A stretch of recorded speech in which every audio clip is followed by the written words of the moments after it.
C'est un plaisir de vous retrouver sur Sika TV pour faire le tour de l'actualité économique. Bienvenue à tous.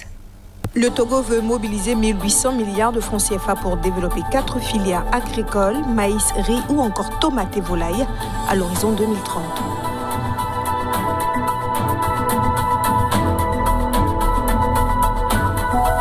Le Soudan reçoit une aide massive du Fonds monétaire international. Le fonds va effacer 90% de la dette ces 3 prochaines années du pays le plus endetté d'Afrique.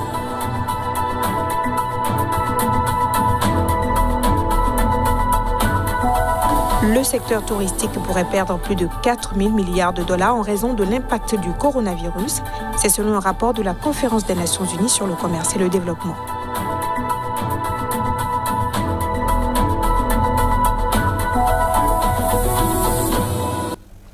Au cœur des plans d'accélération de sa croissance économique, le Togo veut mettre les bouchées doubles pour le développement du secteur agricole.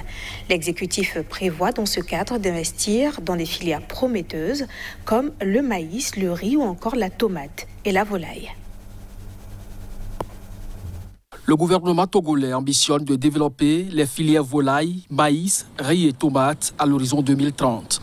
Le plan de développement de ces 4 filières devra mobiliser un financement de 1800 milliards de francs CFA. Selon le site d'information Togo First, le pays prévoit ainsi de porter de 1,23 tonnes à 6 tonnes de maïs par hectare et étendre l'espace cultivable à 35 000 hectares pour un rendement de 211 000 tonnes de maïs grain. La réalisation de cette ambition nécessite une enveloppe de 147 milliards de francs CFA selon la FAO qui a piloté le processus d'élaboration du document. Pour la filière riz, le pays table sur une production de 817 004 tonnes avec un financement prévisionnel de 987 milliards de francs CFA. Dans la filière tomate, l'État togolais mise sur 234 430 tonnes, dont la moitié sera transformée pour un financement de 235 milliards de francs CFA. Enfin, dans la filière volaille, le pays ouest-africain prévoit de passer à 30 000 tonnes de viande de poulet avec un budget de 430 milliards de francs CFA. La mobilisation de ces fonds va exiger, selon les autorités togolaises, un partenariat public-privé exemplaire. Rappelons que l'initiative s'inscrit en ligne droite avec l'axe 2 du plan national de développement qui vise le développement des pôles de transformation agricole, manufacturiers et d'industrie extractive. Pas loin du Togo, au Ghana, la production du cacao, la principale culture d'exportation, a fluctué au gré des diverses maladies des cacaoyers et de l'irrégularité des pluies. Bonne nouvelle, tous les indicateurs sont dans le vert pour la campagne actuelle 2020-2021. Au Ghana, la campagne cacaoyère 2020-2021 sera mémorable. Selon des sources proches du dossier, le Conseil ghanéen du cacao s'attend désormais à une production d'environ de 1,1 million de tonnes d'ici la fin de la dite saison, contre 900 000 tonnes initialement. Ce volume marque un fort rebond par rapport à la récolte de l'année dernière, qui était de 770 000 tonnes et établit un nouveau record en battant le stock de 1 million de tonnes réalisé en 2010-2011. Ces perspectives reluisantes pour le second fournisseur mondial de cacao s'expliquent notamment par la météorologie favorable qui a permis de limiter l'intensité et l'occurrence des pathologies fréquentes. Il faut souligner en outre que la filière bénéficie des retombées du programme de pollinisation manuelle lancé depuis déjà 2 saisons par les autorités. Cette pratique agronomique améliorée permet notamment d'obtenir un nombre moyen de fèves par cabosse plus élevé que dans le cas du processus naturel et donc d'augmenter les rendements. Avec cette récolte importante, le Ghana emboîte le pas à la Côte d'Ivoire qui se dirige elle aussi vers une production record de 2,2 millions de tonnes en 2020-2021. Si globalement, selon les observateurs, la performance du Ghana renforce un peu plus le poids de l'Afrique dans l'approvisionnement mondial de cacao, elle pourrait aggraver également le trop-plein sur le marché mondial. Le Fonds monétaire international a annoncé mardi une aide économique massive au Soudan avec un allègement de dette de 50 milliards de dollars. Cette aide consacre la sortie du pays africain de son isolement financier et politique entamé avec le soutien de Washington après la fin de l'ère Omar el-Béchir. Le montant attendu de l'allègement de la dette soudanaise est de 50 milliards de dollars sur environ 3 ans et représente quelques 90% de la dette totale du Soudan. Le processus d'allègement de la dette est désormais irrévocable, d'après les responsables du fonds qui précisent que la vitesse à laquelle la dette de 50 milliards serait effacée dépendrait des autorités. Cela peut être plus court, cela peut être plus long que les 3 années qui sont une moyenne. Cette annonce est un succès pour le Premier ministre soudanais Abdallah Hamdok. Son gouvernement œuvrait depuis 2 ans pour établir l'économie du pays et réintégrer Khartoum sur la scène internationale. Soulignons qu'en contrepartie de la réduction de la dette, les autorités se sont engagées à mettre en œuvre des réformes pour permettre une croissance inclusive, réduire la pauvreté ou encore adopter une bonne gouvernance. L'objectif est que le gouvernement gère efficacement sa dette et ne replonge pas dans la spirale de l'endettement. Les autorités devront donc s'assurer de mener notamment une bonne gestion des finances publiques. Pour rappel, le Soudan est devenu le 38e pays à rejoindre les pays pauvres, bénéficiant de l'initiative en faveur des pays pauvres très endettés du Fonds monétaire international et de la Banque mondiale. La dette du pays sera allégée de plus de 23 milliards de dollars, un montant exceptionnel, 3 fois plus élevé que le précédent montant record.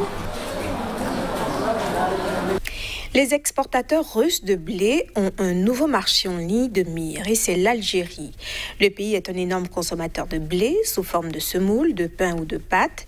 Il était jusqu'ici majoritairement approvisionné par des céréales européennes, mais cela pourrait peut-être changer. C'est une nouvelle quasi historique.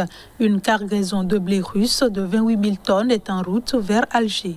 Si elle passe les contrôles effectués au port, les Algériens pourront demain acheter un couscous ou du pain à base de blé de la mer Noire. L'information donnée cette semaine par l'Association russe des exportateurs de céréales est symbolique d'une nouvelle stratégie.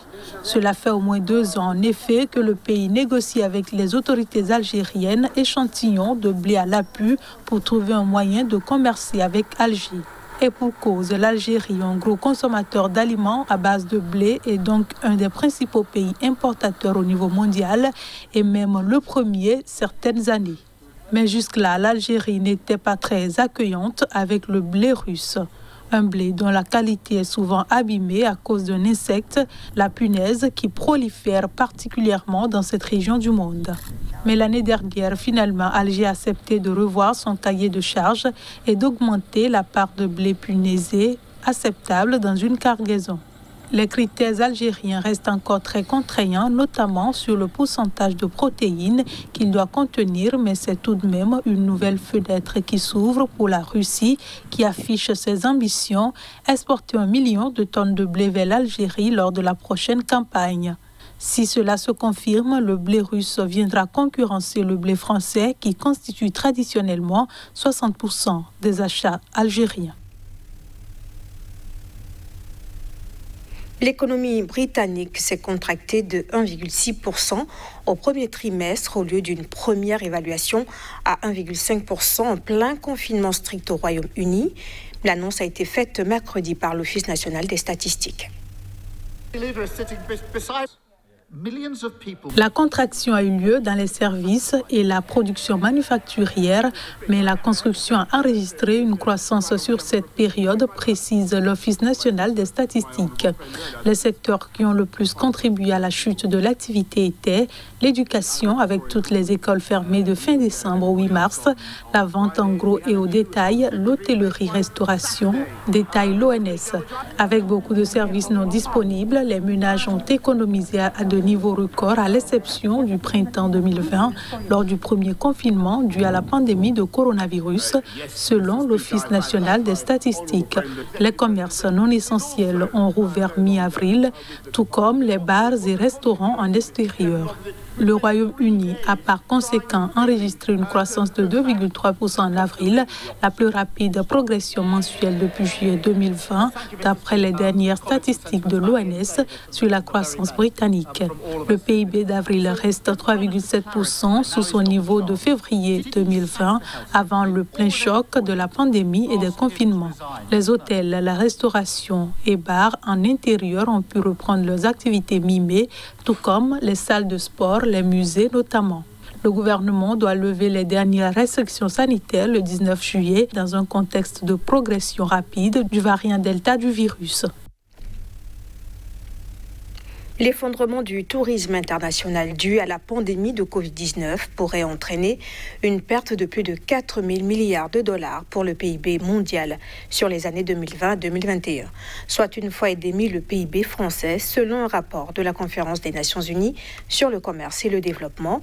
Ce rapport a été publié mercredi. Le rapport de la Conférence des Nations Unies sur le commerce et le développement, présenté conjointement avec l'Organisation mondiale du tourisme des Nations Unies, indique qu'au niveau mondial, le coût porté au tourisme international par le Covid-19 a entraîné une perte de PIB de plus de 4 000 milliards de dollars uniquement pour les années 2020 et 2021. Le tourisme et les secteurs qui en dépendent ont en effet subi une perte estimée à 2 400 milliards de dollars en 2020 en raison des impacts directs et indirects d'une forte baisse des arrivées de touristes internationaux. Une perte similaire pourrait être enregistrée cette année encore, prévient le rapport qui précise que la reprise du tourisme dépendra en grande partie de la distribution massive de vaccins contre le coronavirus à l'échelle mondiale. Contre le coronavirus, les gouvernements ont imposé des fermetures, des quarantaines et d'autres restrictions auxquelles s'est naturellement ajoutée la décision des consommateurs de limiter le voyage. Le nombre d'arrivées de touristes internationaux a diminué de 114% en 2020 par rapport à 2019 et le début de l'année 2021 a été plus sombre encore pour la plupart des destinations avec un déclin mondial moyen de 88% par rapport à la période pré-pandémique. Les régions les plus touchées sont l'Asie du Nord-Est, l'Asie du Sud-Est, l'Océanie, l'Afrique du Nord et l'Asie du Sud. Les moins touchés sont l'Amérique du Nord, l'Europe occidentale et les Caraïbes. L'OMT estime que 100 à 120 millions d'emplois directs liés au tourisme sont menacés. Et c'est la fin de cette édition. Merci de l'avoir suivi. Restez avec nous sur Sika TV.